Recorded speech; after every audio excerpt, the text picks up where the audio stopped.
It's my pleasure now to introduce our final speaker of the afternoon, somebody who I've got to know really well, I've worked with, and I've learned so much from Professor Alma Harris with my role at Swansea University now, but also on the National Masters and various other conferences we've been to together. So Alma, we've had a great day. I'm sure you will agree.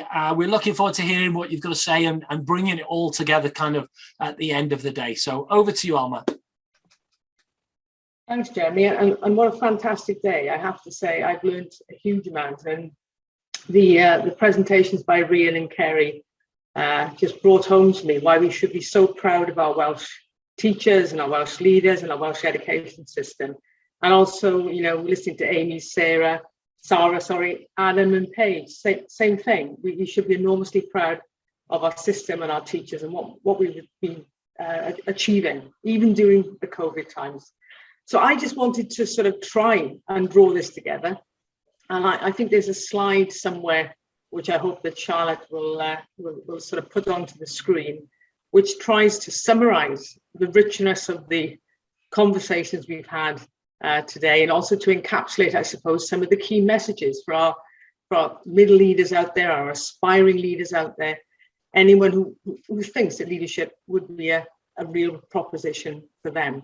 So here is, in summary, some of the things that I've heard today from various presenters. I think the first thing is about the complexity of the role. And I remember being at a conference with head teachers and saying that I thought that the middle leadership role was the most difficult. And I almost didn't get out alive, because clearly the role of the head teacher is incredibly demanding. But what I meant by that was the position of the middle leader, the top-down pressures, the bottom-up pressures, made it a particularly complex and challenging role. There are diverse demands on our middle leaders. We've heard about that today. And Kathleen also talked about the fact that it's a role in transition. I mean, the middle leader role is not easily defined, easily encapsulated. It depends on the context, it depends on the school, it depends on the type of middle leader. We heard from John about the importance of strategic leadership. And I liked Adam's comment about learning to say no. I think we can all take a lesson from that, Adam, saying that no is sometimes a good response to being asked to do more. And Amy talked about it being a balancing act. And I guess the middle leader role, and I was a middle leader a long time ago, is almost like juggling. It is a balancing act, because there are so many different demands of, you know, from students, from colleagues, from senior leadership. So it's quite a leadership skill, I think, to balance those. And then I was struck by what Sarah said, you know, the how is more important than the why. So how you actually enact that leadership is much more important than the why. So there's a lot of richness that comes out of that issue around complexity. But I guess the other really pivotal thing we've learned today is the centrality of this role. You know, the way in which this role can transform teaching and learning, can transform colleagues, can transform the school, and can transform the system. So the big message here is middle leaders are so critically important, and we need their leadership in spades right now in Wales, particularly if we're going to deliver the curriculum for Wales. I think the other point is about managing to lead. Here's some of the tensions that have revealed themselves today. Is the middle leader a manager, really? Because there's a lot of admin routine stuff that they have to do. Or are they a leader, as we've heard from a lot of the teachers today? You know, leadership is about development and management is about maintenance. And it seems to me that the middle leader has got both of those portfolios to different degrees. And I think that really asks a question about time and the degree of the responsibilities on the middle leader, and inevitably issues of workload and pressure. Because when things are coming to you at all different directions, as they are for a middle leader, and I know for senior leaders too, this is a real tension. So the question is, I mean, in a sense, the way we talk about those in the middle now has changed to middle leaders, and rightfully so. I mean, a decade or so ago, we'd be talking about middle managers, but I think it's really important that we talk about the leadership dimension, the developmental dimension, because this is what these leaders do on a daily basis. The next point is about context. And I think, we cannot escape the fact that we are still in COVID times. Maybe we're moving out of them, I hope so. But the challenges that all leaders have faced during this time has been unprecedented. And we can't escape the fact that a lot of the evidence base around middle leadership, including my own, was actually undertaken not in COVID times. So here's the question: what have we learned about middle leadership in COVID times? Has it been different? Have things changed? But I think we've learned from looking at the available evidence, and I've looked at it around the world, is that it's caused incredible stress on those who are leading at whatever level in the system. And it's caused, I guess, a sense of the recognition that we need to attend to well-being. And I think Rian really did hit home the importance of, investing in well-being first. Ultimately, as a leader, and we're all leaders at some level, ultimately as a leader, you're a human being first and you're a leader second. And that's so important to remember. And Rian really did, again, reinforce the importance of compassion, and that compassion for self. You can't lead anything if you're not dealing with your own well-being first. So I think that's something we've learned through COVID times. We've learned the importance of having compassion for others, but also compassion for ourselves. There is no merit in being burnt out and stressed. That's not about leadership. Leadership is about recognizing the way in which you can minimize the stress on yourself and the stress on others where possible. So that takes me to, I guess, the importance of continual learning. And we've heard in the latter part of the day two phenomenal examples. I would recommend anyone to engage in the Aspiring Leadership course or go on a secondment. Brilliant examples of continual learning. And I guess my question, therefore, right now is, are the models of professional learning that are on offer to our middle leaders appropriate, relevant, and useful? And why can't we take an Aspiring Leaders program or the secondment program and simply scale it up? It seems to me that some of the best professional learning is coming from within the profession. They are modeling what we should be doing, not just in Swansea, although I love Swansea, of course, but for every single leader across Wales. So let's scale up the best of what we do, and let's ensure that the professional voice gives us the opportunity to hear these fantastic examples and to scale them up.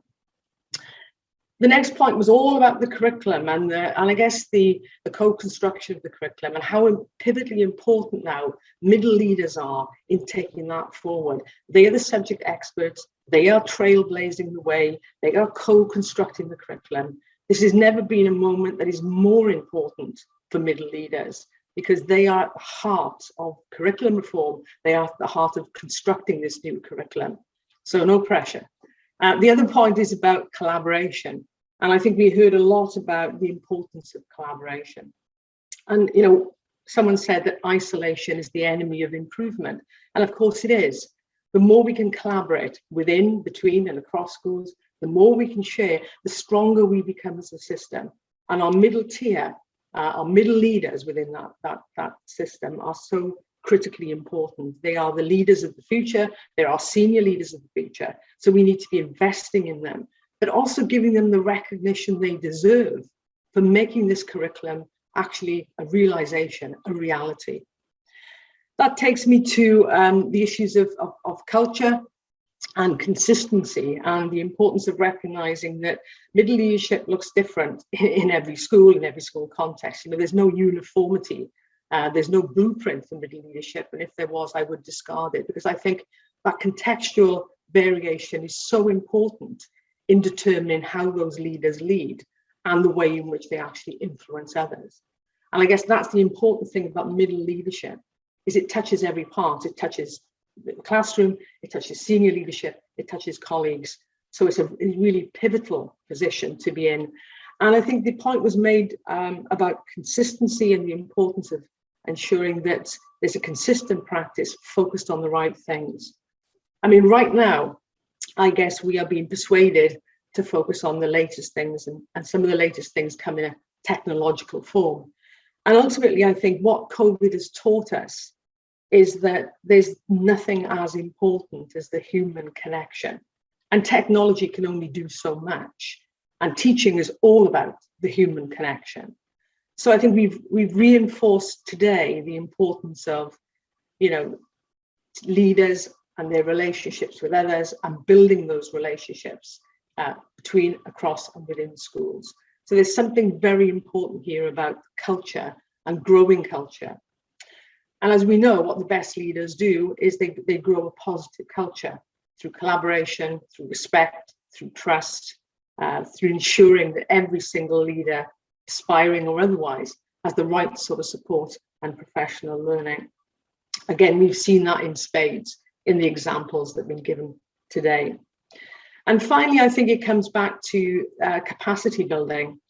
We need all the leaders we've got and more to ensure that the Welsh education system is future-proofed, is as strong as it can be. We need to retain those leaders in the system in Wales. We also need to recognise those leaders for what they do, wherever they are in the system. If you think, schools essentially have been the fourth emergency service during COVID times. They've kept young people learning. They've kept schools open. Schools have been closed, schools have been open. They've coped with unprecedented disruption to teaching and learning, but they've done it. And I think the recognition that they've done it incredibly well, I think cannot be reinforced enough. So that takes me, I guess, to the issue of change. Ultimately, as I said, management is largely about efficiency and keeping things where they are. And leadership is about change, fundamental change, but it's about the right changes. And one of the things that middle leaders are able to do is they're able to discern what the right changes are. And by the right changes, I mean those changes that make a positive difference to the classroom, to learners, wherever the learners are. And yesterday I was speaking to a group in Scotland, and Christine and Kathleen, and I was saying that basically we should be subscribing to success for all students in all settings, not some students in some settings. And therefore the equity piece, I think, is so important, and we know that we're committed to that in Wales. So ultimately it's about change, ultimately it's about improvement, but improvement that makes that difference to learners. It's not change for change's sake. And the one thing that good leaders do, whether they're middle leaders or senior leaders or university leaders, is they know what the right changes are, and they ensure that the right changes are brought in at the right time to make the right sort of difference. So I think it's been a fabulous day, and I'm sure that everybody's taking away quite a lot from it. But here's a challenge, I think, and I guess an opportunity. The challenge is this: we need to look at the professional support and the professional development that we're offering to middle leaders. And maybe this is a challenge to the Academi and maybe to other providers outside. And it's really to say we need to support these middle leaders in ways that are meaningful to them, that are appropriate. And I mean, the age and stage of leadership, I think we need to disband that and just think about the leaders as individuals, and just think about like Lucy, fabulous young leader. If we could replicate her in the system, we'd be fun, we quids in. But I think we need to recognize that we need to get rid of, you've got to be a certain age, a certain stage in your career. Quite frankly, if you're a young leader, you're a leader. So let's give our leaders the opportunities to be the absolute best they can be. And let's forget about the age and stage thing and just look at opportunities, support, and resources for these people. So finally, I guess, to all the middle leaders out there, leadership is always imperfect, as Steve Mumby's book, was shown earlier, will say. It's always imperfect. There is no perfect leader. We're all imperfect. We all make mistakes. But it's how we come back from those mistakes that makes the difference. How we actually learn from those mistakes that makes the difference. You are all doing an incredible job. So I think my last residing message is just be kind to yourself. Just look after yourself, because if you don't, your chances of influencing others and influencing young people are going to be actually minimized. You can affect change. You are affecting change.